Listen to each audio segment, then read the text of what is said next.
Juan Ignacio Crespo, muy buenos días. ¿Qué tal? Buenos días. Como ves la fotografía alrededor de los datos de China que conocimos en el fin de semana, la rueda de prensa que también hemos visto, ¿es suficiente para calmar el mercado o necesitamos más conocimiento del plan? Bueno, la rueda de prensa que dio en el fin de semana el ministro de Economía chino decepcionó al mercado, se ha visto esta mañana, aunque finalmente el índice SESEC y el CSI 300 han terminado con subidas, pero la reacción fue muy tibia y ha habido sus altibajos, ¿no? Hong Kong ha caído un poco, pero a primera hora de la mañana caía prácticamente un 2%. A ver, la falta de concreción en las medidas que quiere anunciar el gobierno chino y que no acaba de anunciar en cuanto a cantidades precisas de apoyo al sector inmobiliario, de emisión de deuda pública, etcétera, pues es lo que tenía hoy a la bolsa un poco dubitativa tras las subidas tan fuertes de las últimas 2 semanas, ¿no?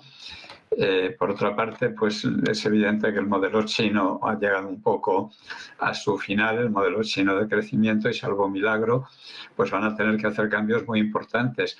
Lo complicado es que parte de esos cambios políticamente pues no son aceptables para la estructura política actual de China. El cambio fundamental es aumentar el consumo privado y el consumo de las familias, y eso exige pues ceder gran parte de ese poder adquisitivo a esas familias, exige controlar la deuda pública de los estados, de los diferentes estados, de las diferentes regiones chinas, que están pues prácticamente quebrados porque basaron mucho sus ingresos en el crecimiento del sector inmobiliario, y el sector inmobiliario de conjunto en China pues está prácticamente quebrado desde hace 2 años y necesitado de una reestructuración, necesitado de un plan de soporte, un plan de rescate, etcétera. Muchos problemas que se le acumulan ahora al gobierno chino y que finalmente están produciendo un ralentizamiento económico y la dificultad de cumplir los objetivos de este año de crecimiento. Hay plan en China, no está tan claro que haya un plan en Europa, aunque tenemos el plan Draghi. ¿Cree que, como dice Enrico Letta en una entrevista esta mañana en El País, que Europa se pone rápido a ello, o dice Enrico Letta, que va a quedar Europa como una colonia de China o de Estados Unidos? ¿Cree que si no llega rápido un plan, la situación económica de Europa va a ser de estar supeditada a China o a Estados Unidos en un futuro? Bueno, tal y como van las cosas, aunque ese es un pronóstico excesivamente catastrofista y extremista, pero sí es bueno que alguien lo haga, porque en realidad Europa está sin rumbo, ¿no? Tomó su rumbo con el comienzo, la implantación del euro. Se reajustó o se redireccionó bien gracias a Draghi en el Banco Central Europeo, pero desde entonces todo lo que proviene de Europa, todo lo que proviene de Bruselas es burocracia, leyes y más leyes, y pocas facilidades para hacer lo que hacen en China o hacen en Estados Unidos, que es poner al sector privado incentivos para crecer, incentivos para que nazcan empresas innovadoras, o que si nacen pues no se vayan de Europa por el ambiente legislativo un poco hostil o bastante hostil que terminan teniendo siempre en Europa. Pero como no tiene remedio a corto plazo, y como el plan de Draghi, a pesar de la credibilidad que tiene Draghi, pues es un plan, es casi un viva Cartagena, porque Europa no está siendo capaz de absorber los 750.000 millones de euros del plan de recuperación y resiliencia, y dedicarlos a inversiones productivas, a pesar de que iban a ser a lo largo de varios años, como para creer que puede absorber de forma productiva 1 billón de euros al año, que es lo que proponía Draghi para una serie sucesiva de años. Entonces, la solución está complicada, pero bueno, la crisis que hay en China en estos momentos hará que ese proceso de sumisión a China se retrase, y hará por lo tanto que Europa tenga algo más de margen y de capacidad de reacción. Y en cuanto a Estados Unidos, pues es claro que tecnológicamente sigue siendo el líder mundial y lo va a seguir siendo, a pesar de que China intenta pisarle los talones. ¿También más allá de 2035, Juan Ignacio?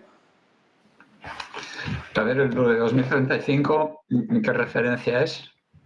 Digo, ¿también más allá de un sorpaso económico por la mitad de la década de los 30, podrá aguantar Estados Unidos?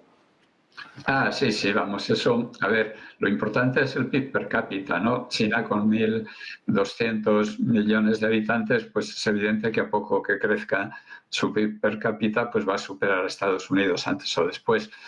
Pero naturalmente con una población mayor, pues es normal tener un PIB más alto sin que eso necesariamente signifique que económicamente va a tomar la delantera en los aspectos en los que Estados Unidos la tiene ahora, porque es fundamental que el PIB per cápita en China crezca. Es lo mismo que estaba diciendo antes, con otras palabras, que aumente el consumo privado y que, por lo tanto, en vez de un modelo basado en la inversión y sobre todo inversión improductiva, como ha sido a lo largo de muchos de los últimos años, pues se exige cambiarlo radicalmente. O sea, China se ha encontrado ya como en un callejón sin salida, porque ha seguido hasta ahora el mismo modelo que ha seguido todo el mundo para salir del subdesarrollo. Es el mismo que siguió España, es el mismo que ha seguido prácticamente todo el mundo y que es imitación del que los líderes del desarrollo siguieron previamente, ¿no? Eso parece que ha llegado a su final y China tiene que hacer cambios fundamentales y por lo tanto esos cambios no se pueden hacer sin crisis política. Solo una cuestión más. ¿Te preocupa, Juan Ignacio, la situación de Oriente Medio, lo que pueda pasar con el petróleo cuando finalmente ataque Israel a Irán y si hay consecuencias en el entorno petrolífero? Pues hace un año que en las entrevistas justo después del ataque de Hamas a Israel me hicieron, yo comentaba ante la expectativa y el temor de una guerra generalizada, comenté que no iba a haber guerra generalizada, por ahora eso se ha cumplido, que el precio del petróleo apenas iba a haber influido por esa situación y que a ninguno de los países de la zona le interesa meterse en guerras porque tienen sus propios problemas. Ni siquiera a Irán le interesa meterse en una guerra directa y la reacción que está teniendo hasta ahora es casi para cubrir el expediente. O sea, Irán se está comprometiendo, financiando y dando apoyo a las guerrillas tipo Hezbollah o Hamas, ¿no? Pero no con una implicación directa, porque todavía por Irán caminan, bueno, se ven pues los restos de la guerra con Irak, con lisiados de todo tipo. No está Irán en condiciones de una guerra abierta y ninguno de los otros países de la zona la quiere tampoco. De ahí que yo crea que simplemente vamos a asistir a episodios parecidos a los que hemos vivido últimamente, pero no más. Bueno, no se puede descartar 100% que eso pueda ocurrir, pero la probabilidad la veo muy, muy pequeña. Muchísimas gracias, Juan Ignacio Crespo. Buen día, buena semana, buen negocio, Juan Ignacio. Igualmente, gracias.